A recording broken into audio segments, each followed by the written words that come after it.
நற்செய்தி வாசகம். இவன் தான் சொத்துக்கு உரியவன், வாருங்கள் நாம் இவனை கொன்று போடுவோம். மத்தேயு எழுதிய தூய நற்செய்தியிலிருந்து வாசகம். அதிகாரம் 21, இறைவசனங்கள் 33 முதல் 43, 45 முதல் 46. அக்காலத்தில் இயேசு தலைமை குருக்களையும் மக்களின் மூப்பர்களையும் நோக்கி கூறியது: மேலும் ஓர் உவமைகளை கேளுங்கள். நிலக்கிழார் ஒருவர் ஒரு திராட்சை தோட்டம் போட்டு சுற்றிலும் வேலி அடைத்து அதில் பிழிவு குழி வெட்டி ஒரு காவல் மாடமும் கட்டினார். பின்பு தோட்ட தொழிலாளர்களிடம் அதை குத்தகைக்கு விட்டுவிட்டு நெடும் பயணம் மேற்கொண்டார். பழம் பறிக்கும் காலம் நெருங்கி வந்தபோது அவர் தமக்கு சேர வேண்டிய பங்கை பெற்று வரும்படி தம் பணியாளர்களை அத்தோட்ட தொழிலாளர்களிடம் அனுப்பினார். தோட்ட தொழிலாளர்களோ அவருடைய பணியாளர்களை பிடித்து ஒருவரை அடித்தார்கள், ஒருவரை கொலை செய்தார்கள், ஒருவரை கல்லால் எறிந்தார்கள்.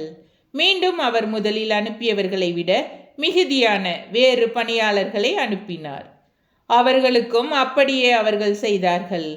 இறுதியாக அவர் என் மகனை அவர்கள் மதிப்பார்கள் என்று நினைத்து கொண்டு அவரை அவர்களிடம் அனுப்பினார்.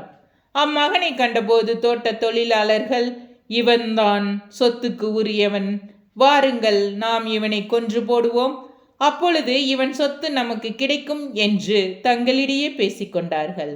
பின்பு அவர்கள் அவரை பிடித்து திராட்சை தோட்டத்திற்கு வெளியே தள்ளி கொன்று போட்டார்கள். எனவே திராட்சை தோட்ட உரிமையாளர் வரும்பொழுது அத்தொழிலாளர்களை என்ன செய்வார் என இயேசு கேட்டார்.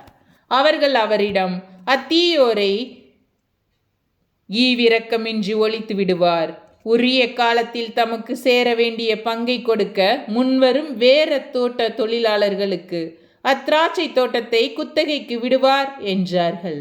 இயேசு அவர்களிடம், கட்டுவோர் புறக்கணித்த கல்லே அக்கட்டடத்திற்கு மூளைக்கல்லாயிற்று. ஆண்டவரால் இது நிகழ்ந்துள்ளது, நம் கண்களுக்கு இது வியப்பாயிற்று என்று நீங்கள் மறைநூலில் ஒருபொழுதும் வாசித்ததில்லையா? எனவே உங்களிடமிருந்து இறையாட்சி அகற்றப்படும். அவ்வாட்சிக்கு ஏற்ற கனிகளை கொடுக்கும் இனத்தாருக்கு அது அளிக்கப்படும் என நான் உங்களுக்கு சொல்கிறேன். தலைமை குருக்களும் பரிசேயரும் அவருடைய உவமைகளை கேட்டபோது தங்களை குறித்தே அவர் கூறுகிறார் என்று உணர்ந்து கொண்டார்கள். அவர்கள் அவரை பிடிக்க வழி தேடியும் மக்கள் கூட்டத்தினர் அவரை இறைவாக்கினர் என்று கருதியதால் அவர்களுக்கு அஞ்சினார்கள். ஆண்டவரின் அருள்வாக்கு. கிறிஸ்துவே உமக்கு புகழ்.